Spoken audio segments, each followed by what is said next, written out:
पीछे हटेंगे। हम पीछे हट रहे हैं। पीछे हटो। वो पीछे हट रहे हैं, हमें भी पीछे हटना होगा। हम ये काम कल खत्म कर देंगे।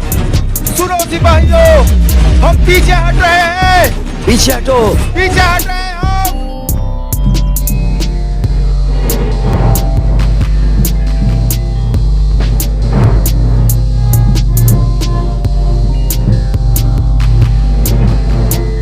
अब हम देखते हैं कि इस तरह कहाँ जा रही हो जोया। काम हो गया जोया। जैसे निकोला चाहता है उस तरह काम करने के लिए मैंने जहर का जायका शरबत में तब्दील कर दिया है। पीछे नहीं हटना चाहिए था निकोला। अगर हम जारी रखना चाहते हैं तो हमें अलग होना पड़ेगा, क्योंकि एक अलग लश्कर सिर्फ और सिर्फ उस्मान के लिए चीजों को आसान बनाएंगे। समझ रहे हो? इस्लाम के ये दुश्मन कल नहीं होंगे।